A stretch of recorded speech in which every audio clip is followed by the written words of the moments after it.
To job searching during a pandemic. We're so happy that you decided to join us today. And early thank you to our three introduce in a second. My name is Alyssa, career and professional development, focusing specifically on the graduates, so with recent graduates. Career and professional this year has been in a number of ways, but especially in the job search. So we, in addition to this event, have done a number of different programs and events, expanded services and hours to best during this difficult search time. And this is yet we are welcoming 3 2020 alumni who have succeeded in their pandemic job search to share their perspectives peer-to-peer. We know that sometimes it's more helpful to hear straight from the source what they went through, what their successes were, what their challenges were, and time for ask one-on-one questions.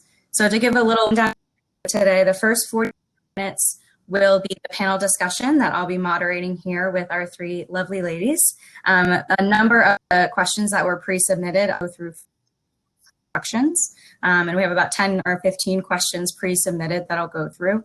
And there'll be time at the end, hopefully, for questions live. So at any point, if you want to submit a question during the discussion, you can do so. Just know that those are viewable for everybody on this platform.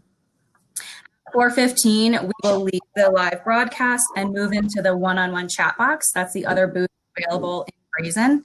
And all of our panelists, including myself, multiple other career advisors from Career and Professional Development, and more 2020 alumni will be available to chat one-on-one with you, answering any of your questions about the job search. So let's get started. All right, I'm going to have all 3 of our panelists do a brief 2-minute, 3-minute introduction. What did you study at Virginia Tech?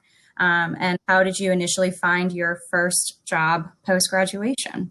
Let's start with Julia. You're the first one on my screen. Okay.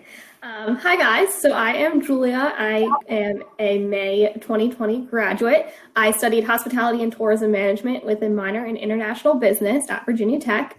I had originally accepted a job back in November during my job search at school.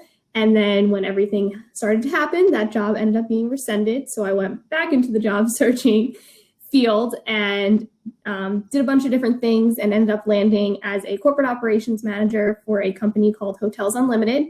So I oversee, in our portfolio, we have 11 different hotels in the Monmouth and Ocean County area of New Jersey.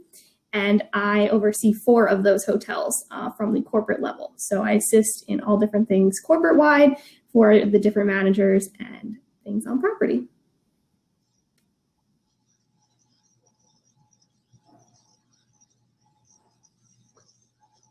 Did you say hi. Hi, everybody. I'm Megan Beardsley. I'm actually a Hookie Cubed. I got my Bachelor of Science in Communication, and then I got my Master's of Science in Hospitality and Tourism Management, and then I'm ABD, all but dissertation, in business for Hospitality and Tourism Management.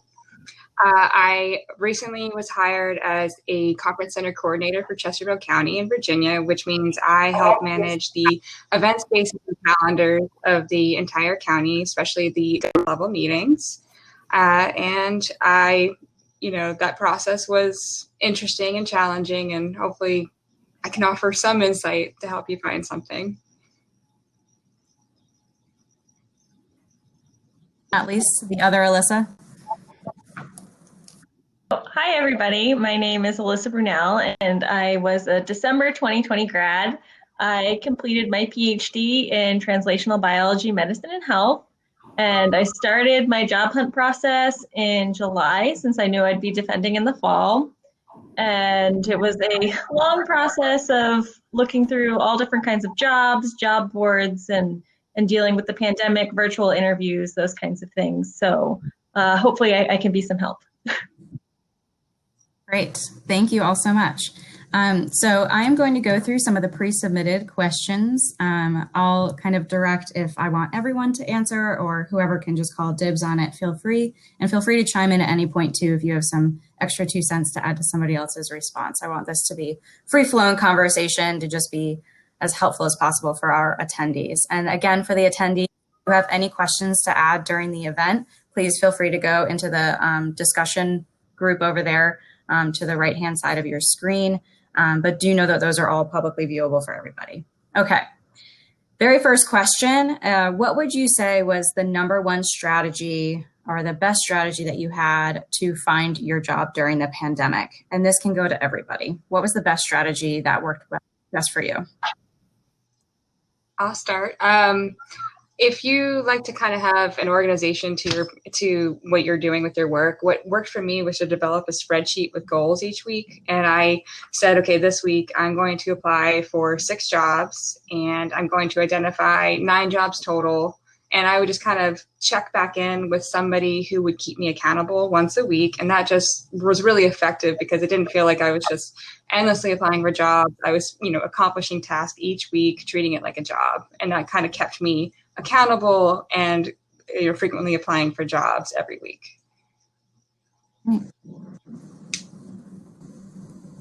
For me, it was really trying to figure out and utilize my professional network that I had developed through school.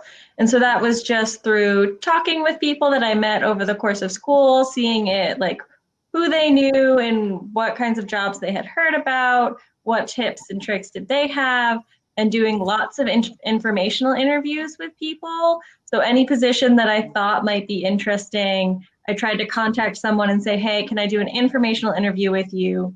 And one that gave me a lot of really good information on what those jobs are really looking for, not just what's listed in the job description. So it gave me some things to include in my cover letter and resume.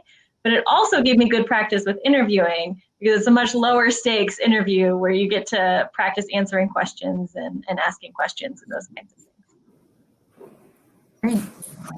Yeah, I'll say utilizing my network. So going back to a lot of the people that I had met at career fairs and just had conversations with throughout my time at Virginia Tech, as well as people that I've just met through other internships and different things like that, really reaching out to those people, even just to see what they're doing. Maybe not asking them for an opportunity or things like that, just checking in.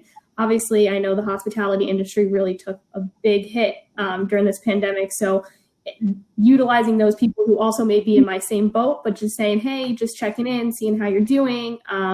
What are you guys up to? What are you using? And trying to just all work together to utilize the people that you know and create a larger network across those different platforms and things like that. A comment on these two ladies networking things. For me, I was kind of going back to a field I hadn't been in for a few years because I went to graduate school. So I didn't have people in place I could communicate with. So I kind of did other methods of finding people where there's a Richmond network for alumni and other sets. And I kind of reached out that way. So if you don't have a network in place, don't worry. There's other ways to get to that point. That's great. That actually will transition to my next question about networking. We had a lot of questions submitted about how to go about networking, cold emailing people. So one of the questions that we have, how much of the job search is reliant on networking? And any tips for reaching out to friends or family who are working at a company that they might be interested in? And anybody can tackle that. Yeah, I'll say a lot of it is just kind of reaching out, like I said, to check in. So don't kind of jump the gun right away and say, hey, I saw you work for this company. Are you guys hiring? Kind of seeing what different things they're up to or different projects that they may be working on. So I utilized a lot of LinkedIn and I'd look up, a company and then I'd say, oh, this person that I know that I've connected with, or I have someone who has a connection with them that works at this company, just check and send, an email or a message on LinkedIn and say, hey, what are you guys up to? Or how are you guys handling this pandemic? Are you guys working from home? Trying to figure out what they're doing and what they're working on before just jumping right into asking for that opportunity or trying to connect. But even just say, I'd love to chat to see how you're handling this or how you guys are going through these different things. Great. I would definitely agree with that. And I mostly use that strategy for friends or acquaintances I had made throughout school. Hey, how are you doing? Things are crazy. How are you handling everything? And I even was upfront and honest about just asking for advice from alumni from my program and alumni from Virginia Tech, of calling people and saying, hey, I'm on this job search. What did your job search process look like? And most of the time when you talk to someone, they really want to help you. If they can't, even if it's not like, I have this job for you, or I think you'd be a good fit for this position, they're more than willing to help you and put you in contact with other people, which is what you need. And in terms of the cold emailing question, I think cold emails are fantastic for things like informational interviews, because most of the time when people love what they do, they love talking about what they do. And so if you email them, say, hey, I'm really interested in your kind of position. Would you mind doing an informational interview and telling me more about what you do and how you got there?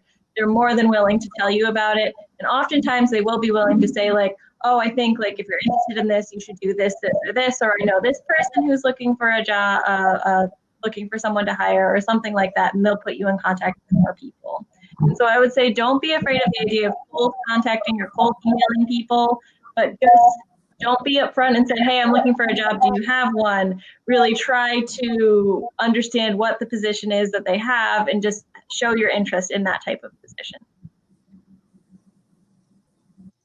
I think these ladies covered it beautifully. There's not much more to add. Got it. Thanks. So we did have a few questions about how to stay motivated throughout the difficult job search. Right now, we know it's more exhausting than usual, and any job search is exhausting, right? But even more so this year, and sometimes discouraging. What kept you motivated or optimistic during the job search? What kind of helped get you through?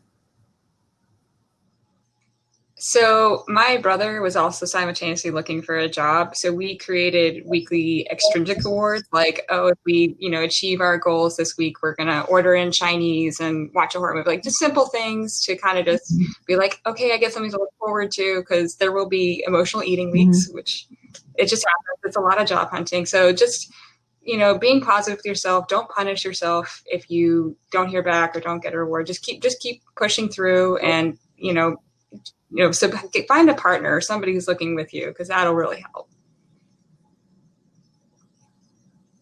So I actually ended up getting involved with a nonprofit company while I was kind of searching for a job called Most People Don't, and it's a motivational speaking company, and that it was unpaid, just a few hours a week, just helping out and learning about their projects and different things that they're working on. So I think getting involved in that was just something to like do every day. So I worked, 2-3 days a week, just on little things, creating a Facebook page, creating an Instagram, and so finding things that are not necessarily maybe what you're looking for, or your field, or it may not be paid, but just little things to keep you busy throughout the week and to keep you motivated that, you're not just sitting on your couch. There's something to look forward to, or some activity that you can get involved in. And I think for me, it was very easy for me to just continually scroll job boards when I wasn't hearing back or when I was continually looking for things. And I think that's not a good strategy. So I think, like Megan said, having a goal of like, each day I'm going to apply for X number of jobs, or I'm going to spend some X number of amount of time on this job board or that job board, or looking on LinkedIn or networking or whatever.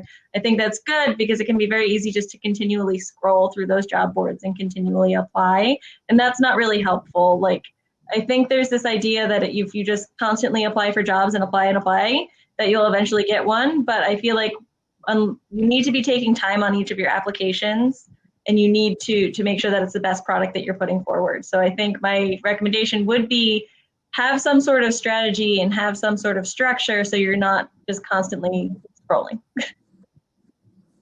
Yeah. And Alyssa, that actually dovetailed nicely into another question that was asked. Somebody had said, I feel like I'm applying and applying and applying, and nobody ever contacts me back about getting an interview. What advice do you all have to maybe personalize those documents, like you mentioned, or other strategies to kind of get past that first hurdle of getting an interview?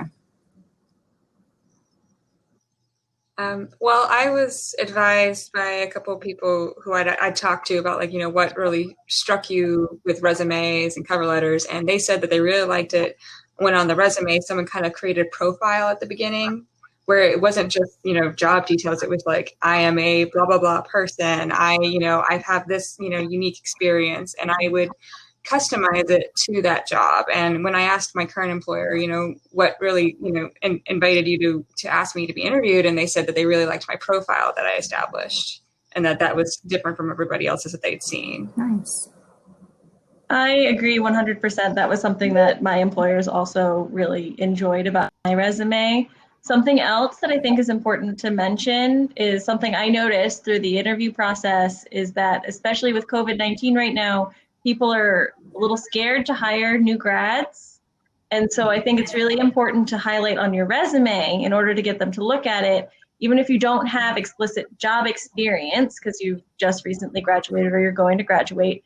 Anything that you've done while you're in school that gives you any kind of working experience. You were part of some club or organization where you were a leader or a president or whatever. Include all of that in your resume if that's what fits the job description that you're applying for. Just something to make you stand out as, yes, I'm a new grad, but no, I didn't just take classes and go home. I actually did something while I was here. Great. Yeah, I would agree. And I think one thing that I utilize a lot is LinkedIn. So if I knew, like if I had applied to a job and then I would go on LinkedIn, look up that company and try to search through their people and see who works there, what positions are they in, and do they have an email listed, or send them a message on LinkedIn and just try to put a face to the name and a face to your resume and a face to your application. So just by sending that little extra note, by just doing some LinkedIn searching or anything like that, definitely helps. Great. I agree 100%. I think I got the most traction off of my applications when I had been in contact with someone who worked at the company, either through LinkedIn or even the job I have now, I found through Twitter of all things. But being in contact with someone and talking to them and then submitting your materials, or being in contact with them after you submit your materials, I think will definitely help you gain some traction. Definitely. Great. Thanks. If you could go back and do just one thing different, or maybe a few things different in your job search, what would that be and why? Well, so it took me a long time for job hunting because I just couldn't get myself together. And I finally was like, I need to talk to a career advisor. And I realized that I still had access to the career advisor at Virginia Tech. So that's actually how I met Alyssa, who helped me actually get my current job. She advised me on the resume. She advised me on the interviews. Of course, I didn't listen to one of her rules today about the pets, so you see my cat running around right now. So sorry, Alyssa. It's not an interview. It's okay. So that I wish I had done that at the start of the process. Like I wish I had spoken to somebody who knows what they're talking about, who could kind of give me some shortcuts I hadn't thought about, or resources I hadn't thought about, because I just assumed, well, it's all the same. Like I just look at the job boards, I apply, but there was more to it than I even thought to even consider. So that's definitely something I regret not doing sooner. Great. I think. And just, go ahead. Sorry, just to make a note about that for everybody viewing, if you've graduated within 2 years of Virginia Tech, you have access to unlimited career advising. So please go into Handshake or call the Smith Career Center to set up a one-on-one appointment. You can meet with somebody from your college as well. We have college-specific advisors, or if you're a graduate student, you could also meet with me in addition to your college liaison. If you're more than 2 years graduated, you can't meet with us one-on-one, but you can contact Alumni Services and they can set you up with somebody over there. So just to put a pin in that, if you haven't yet started to meet with us, if you're within 2 years, you certainly can still access that resource. Go ahead, Alyssa, sorry. I agree 100%. I think career services and Alyssa are fantastic and helped me along the way. But I think one thing that I would change if I had to go back was really just cold contacting people earlier. I started off just applying to jobs off of job boards or off of websites back in July, and I didn't really start contacting people until October, November timeframe. And that's where I gained the most traction for most of my job searches. So I would say I would probably do that earlier than I did for this job search. Gotcha. Yeah, and I think my thing would be, don't have tunnel vision. So you may think that when you graduate, you want this one job, or you want this one type of job, or be in this one industry, or you don't want to move back home because you want to go somewhere else, and all these different things that you've always said you were going to do. I said I would never move back home. I didn't want to go home. I wanted to travel. I wanted to be in a new place. And here I am living at home. But for me, it took me a while to realize like it's okay to go back home and to try something different, or, you know, do something that may not exactly be what you have originally planned, because things change and things happen, and your first job is not your last job, and your first destination is not your end all be all. There's so many different things that you can be able to do. So I wish I would have been more optimistic in the beginning that, you know, you can go do all these different things. So don't have that tunnel vision where if you are getting frustrated or you can't find exactly what you want, you can always have other opportunities down the line. This will just be your kickstart to so many other things. Great. Thank you. So you guys mentioned a few different resources so far that you've used, including LinkedIn, which is one of my favorites. Are there other resources or services that you utilize to find your current opportunity or other opportunities, and maybe some that you otherwise would not have heard about? Well, I made use of Career Shift, which we have access to Virginia Tech, and that helped me a lot. And then I also realized that job boards, LinkedIn, don't necessarily have the jobs that I was specifically hoping to work. You know, I wanted to work with the county, I wanted to work with the government, but with events. So I realized I needed to go specifically through them to see what they're posting, because they have a different kind of status and they don't necessarily go to these job boards. So sometimes you have to think about, these are the jobs I want. Where are these jobs? Let me look at their website and where they're posting, because that might lead you to some other resources you hadn't considered. I would agree with that. Some of the jobs that I was applying for, they also didn't post them on job boards. And so I would try to find what companies did what I was interested in and see what they were posting. I think my story is probably pretty unique in that I also utilized Twitter to find a job. You can find different like hashtags and things like that. One that I followed was hashtag SciPol jobs for science policy jobs. And literally I just set up alerts, and every time that account posted jobs related to science policy, I got an alert and I could apply to them. And then I was also able to see when people would post, for example, science communication jobs. Here's a thread. Anybody that has a science communication job or is interested in a science communication job, like post and like talk to each other. And that's how I found my current position. Somebody had posted about it. So don't discount Twitter. I wouldn't say like rely on Twitter for finding a job, but don't discount it as a place where you can find one. I will definitely say that for science type of jobs. Twitter is really big on that. Go ahead, Megan. Sorry. I'd say one comment for graduate students is a lot of fields, a lot of universities connect via listservs, and they'll send out job postings that way. So ask your professors or, you know, department head about any kind of listserv that you could be a part of, that you could get contacted by universities if you're looking for that kind of job. Sort of related to that too, one last thing I'll mention is, at least for science, we have different scientific societies, and I'm sure other fields have different societies that will also have job postings and job boards. So if you belong to a specific professional society, you can check their website as well and see what job postings are there. So we have a few questions in the chat box. One of them is, in what ways does contacting somebody from the company help in getting a job? If they're a recruiter, what's the benefit? So the non-recruiter type of contacting in the company. I'd say that they may be friends with the recruiter. You don't know what opportunities they may have as an individual or what connections, who they could connect you with. It's just putting your face to your resume or some type of interaction so that when your application does eventually get to the recruiter, they can speak on your behalf and say, oh, I had a conversation with them. I think they'd be a great candidate. It's really just escalating yourself to get to the right person, because you may never know who that right person is until you start reaching out to people, and then they can steer you in the right direction. No, I agree 100%. It's about elevating your application once it gets to that stage. Just having someone that can say, oh yeah, I talked to that person and they seemed like they would be a good fit. Or I've even seen instances where you have a conversation with someone and they're really interested in you. And so then they go to the recruiter or go to whoever's hiring and say, I just talked to this person, they're looking for a job and they seem like a great fit. And that will get your application moved through as well. And so I think it's both of those things, both just helping if your application comes up, oh yeah, I talked to them, they seem like a good fit, or actively elevating that application through the process.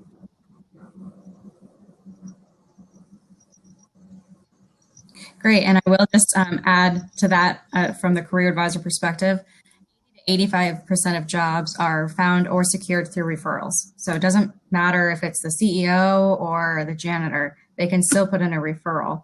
So it doesn't always have to be the recruiter. In fact, sometimes it's more beneficial to not go directly to the recruiter and instead talk to somebody through an informational interview that would be a colleague of yours on your same level. And some companies, especially larger ones, even have bonuses or perks for having a successful referral that works in the company. So just food for thought there. Well, and a comment for the other 15%, I got my job without a contact or network, so it is possible. So don't lose hope. There are many roads to the same, destination. Yeah. Definitely helpful to say. Thank you, Megan. I know sometimes people think it's the only way. And that was actually one of the questions as well. Are there any tips for international students to find companies or job positions who might sponsor for full-time opportunities? And if you're not familiar with the subject, that is okay. For any international student, yeah. I was going to say, I'm not an international student, but I have friends that are international students are now working. And from what I've heard from them, starting your job search the earlier, the better. And just making sure that you're upfront when you're applying, look for positions specifically that allow for sponsorship, those kinds of things. And just being open and honest with the companies that you're interviewing with and applying for that you may require sponsorship. Great. Yep, that's usually my two words that I say to international students in their job search: be truthful and transparent early on. And we can definitely work with you one-on-one if you're an international student. So please make an appointment with the Career Center. Let's see. So I'm assuming all of you had to do virtual job interviews. What was that process like, and what do you have to succeed in that environment? Well, I worked with Alyssa as well as my mom and friend to do kind of test interviews beforehand to make sure A, the technology is working, B, that my backdrop was appropriate, because parts of my house would not necessarily work. And it's also just essential that you know everything's working before you go into that. And what's great about the virtual interview is that you can set up your space whatever way will work for you. Like I had notes all over the place, like, oh, if they ask me this, here's my note for that. So you kind of have a little more flexibility in making that a comfortable space for you to be brave and be bold and have all the answers that you need. So honestly, I see that as an advantage with the virtual meeting space. But also remember, you are in an interview, so you need to bring back those in-person interview skills into a virtual environment. They don't just disappear because you're virtual. Wear pants, make sure you're applying all of those to your virtual environment. That's great. Yeah, I agree with those things 100%. I have this nice backdrop, which is in my living room, but what you don't see is my couch and the mess of my living room right in front of me. But I have a clean backdrop for this meeting. So I agree with that 100%. I had two different styles of virtual interview. And so I had one group interview where I had 6 people interviewing me at one time over Zoom. And then I had another style where I had 6 separate interviews with different people, all virtual. The first one was interesting, especially over Zoom. I feel like in person, those kinds of interviews, you tend to just get a conversation going and then the room kind of goes around. Because it was virtual, it turned into just going around the Zoom call and every person asking me one question and then going around and I was answering a ton of questions. But like Megan said, you can have notes, you can practice beforehand. It's, I think, a little easier to prepare for that scenario when it is virtual. For one-on-one interviews, I think exactly like Megan said, you have to try and make it feel as in person as possible, making sure you're cordial, not robotic when you're talking. And at least for me, I felt a little more comfortable being in my home and in my own space as opposed to being in front of one or multiple people answering questions. So I think there are benefits and difficulties to it, but it's just about preparing ahead of time for them. And a comment on Alyssa's, I also had a panel interview where I had 5 individuals asking me questions around the clock. So something that is totally okay to ask your interviewers is, can they also type the question into the chat for record? So if you need, like, if you're nervous about what you're hearing and you're like, oh gosh, I don't know what they just asked me, refer to the chat. And that way you can give yourself a moment to just be like, all right, I see what they're saying. Let me answer that. It also helps you save those questions for future interviews. Smart move, Megan, smart move.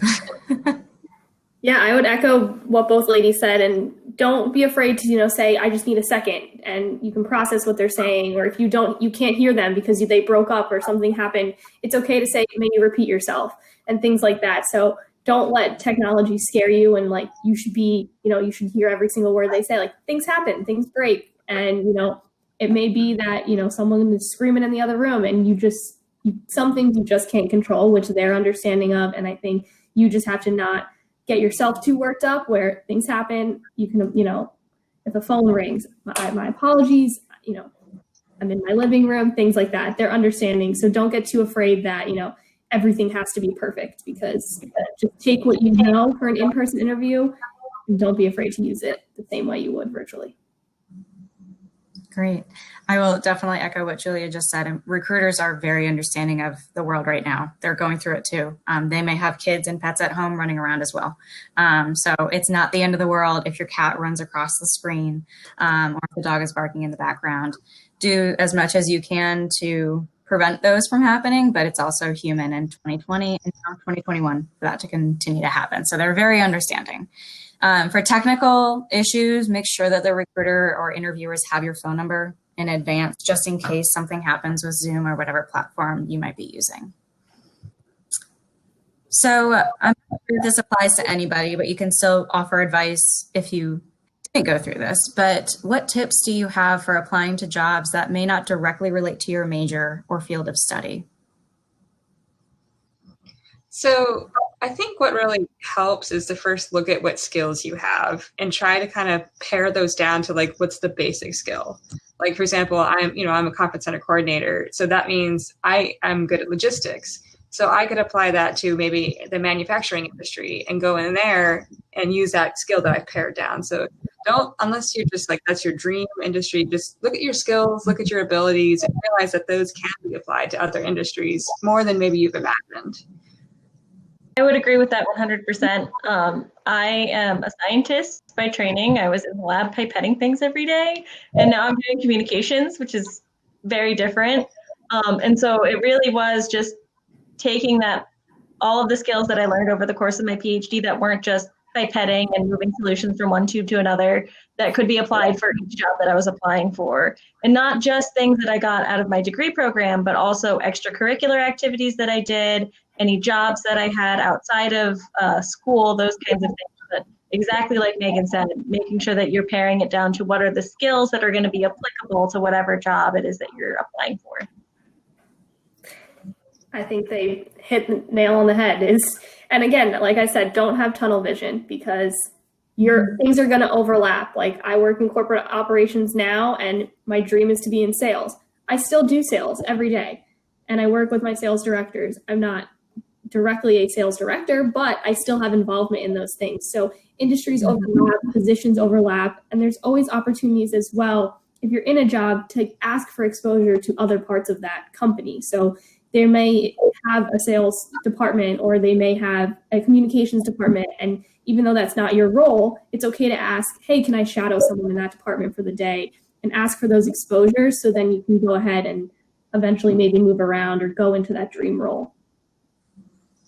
That's a really great point. Thank you all. And just as a reminder too, your first job after graduation is definitely not for your final destination, especially this year. So just keeping that in mind. And I really like the idea of not having tunnel vision. I like that saying. Great. So for everyone watching, we do have a little bit less than 10 minutes left of the panel discussion. So please keep asking questions in the discussion board to the right. And we will be going through as many of those as possible. But in the meantime, I got a few of these questions. How can you tell if a job posting is legitimate and not a scam? Sometimes you can't, and sometimes you can. The best thing you can do is go directly to the company website that's on the post and see if they still have that posting. There's also contacting the hiring manager or the HR department to ask if that is still a job post or ever was a job post that you could be applying for. And that's kind of cold networking as well. So you're knocking two birds with one stone with that. But it is challenging, especially with Indeed or Monster or any of those kind of sites. No, I agree. And I think if it's I ran into is this a company? Like they have a website, but I'm still kind of skeptical. Like you can always look at Glassdoor. Indeed sometimes has information on it where you can actually see what are the ratings of this company? Other websites also have those kinds of things where you can see if it's a legitimate company and then do exactly like Megan said and go to their website and see. Yeah, I would agree on both those points. You just have to, you don't know. So you just have to look into it, do your research, make your contacts, look people up and do some digging. Yeah. Handshake would definitely be one of those that's the most reliable to be avoiding scams because our office does go through and check every employer before they're allowed to post jobs, unlike Monster or Indeed or LinkedIn. So there's an extra layer of security being through Hokie Nation in that way. And there are new jobs being posted there every single day. And a lot of them are not getting the amount of applications that they necessarily should. So Handshake is definitely be finding opportunities that they're looking for Hokies. So definitely legitimate and lots of opportunities there. Great. So when did you all, can you kind of walk through your timeline? When did you first start your job search? Do you think that was too soon or too late? I know we talked a little bit about, regrets or what would you do different, but there were a lot of questions about timeline. How long does this take? How long should I give myself before graduation? We do have a lot of May 2021 and December 2021 grads on the call today. So what was your timeline? When should I start applying? How much in advance? I'd say it's never too early to start because you can always make connections and give them your timeline. Hey, I'm going to be graduating in this time frame. Do you think you're going to have opportunities around that time frame? So I started my job search September before I graduated. So September of 2019, by going to career fairs and connecting with different people in my college and my major. And then I ended up accepting my original job back in October. And that was October of 2019. And then my offer was rescinded in March. And about a week after it was rescinded, I started up again. So I just started right away because there's no time like now. And you guys might as well, you have the time. So you just send out applications, do your research. It's never too early to start. Great. I would agree. I started my whole process probably close to a year before I graduated. And the initial part of that was just meeting with Alyssa and starting to work on my resume and starting to put things in there and starting to think about, okay, what kinds of jobs do I want to apply for? And then over the course of 6 months after that, I just sort of looked through to see what are position titles I might be interested. What do those jobs look like? And I didn't actively start applying for jobs until about 6 months before graduation. And I would say, I think the earlier the better. Something that I ran into a lot was being 6 months out from graduation, at least from positions that I was applying for, was a little too early. And so people wanted someone sooner than 6 months out. And so I started getting more traction the closer I got to graduation. I think that depends on the field and it depends on the kinds of companies you're applying for. I'm sure these huge companies that have thousands of employees, they can wait 6 months for an employee to come in, but something that has 40 employees probably can't wait 6 months. And so I think it just depends on the type of job you're looking for and the type of companies you're applying to. But I think it's never too early to start thinking about it and start working on your resume and thinking about what kind of positions you want and how you would get those. Being ABD, I wasn't working around a graduation date. For me, and for some of you, this might be true, where your life is shifting, you have to shift gears in certain ways. And for me, it was a decision like, okay, I'm going to start now. And it's realistic to think, okay, it's going to take me 3 months, 6 months, a year to find a job. And for me, I started in July and I was hired in November, early November. And that was with me weekly applying for jobs. And that's just how it was for me. And I was persistent. But you only need to know what's best for your life and what will work in your environment, what you're looking for. So just know that it could be tomorrow, but most likely it's going to take a little time, and that's okay. Yeah, good. Well, it looks like we have 3 minutes left, and I don't see any more questions in the discussion area. So if you have one last sentence or maybe motto to share with everybody today to get through their job search, what would that be? Say, talk to your colleagues, talk to your classmates, talk to anybody that you know and you feel comfortable just having a conversation with. Just talk to them about it. I think it's great to talk to people who are also looking for jobs. I had an interaction where I talked with one of my other classmates that was looking for a job, and I had talked to a recruiter for a job that she wanted. So I put them in contact with one another. But just talk to people, even if you're just talking about your job search, talking about like not necessarily getting a job from them, but just talk to them, get information, utilize your network, those kinds of things. Great, thanks. I want to share? I would echo the same thing. And something I always say is like life begins at the end of your comfort zone. So try new things, explore different options, and be open-minded to what the opportunities are out there, because again, your first job is not your last job. There's going to be plenty of different things you can do. So don't get too frustrated. And in complement to what they're recommending with networking, also just have your personal support system in place, because when you're starting to drag on yourself, they'll be the ones to be like, no, keep going. You have so many wonderful skills. Like it's all there. Just make sure you don't lose sight of that. Great. Thank you all so much. So for everyone who is interested in having one-on-one quick chats with the panelists or career advisors or more alumni, that'll be happening around 4:15, maybe 4:16 for some transition time. You would get to that by exiting this broadcast, and then the other booth will say one-on-one chat, and you would click enter. And in there, you're going to wait in line, kind of like a career fair. You're waiting in line to talk to somebody. But there's about 16 people there that can chat with you one-on-one. So just be patient if you have to wait a few minutes. And there'll mostly be text-based chats where you can ask a few quick questions. That is not a time for full-on career advising. They are about 5 to 10 minutes each. So if you do want a one-on-one appointment, please go ahead and make an appointment on Handshake to meet with a career advisor. This is more just casual conversation, Q&A about job searching advice from a variety of people. And those chats will end promptly at 5 p.m. That is a brazen default to just the event. So I'll try to send out a warning 5 to 10 minutes, but for you all to know, it will end right at 5 p.m. And I will be sending out a brief survey to gather feedback about how this was for our participants. So please go ahead and fill that out as well. And remember that career and professional development is here for you throughout your job search. And a big thank you for all the time and words of wisdom that Julia, Alyssa, and Megan have shared with us today. So thank you all so much. And thanks for joining, everybody. I hope it was helpful.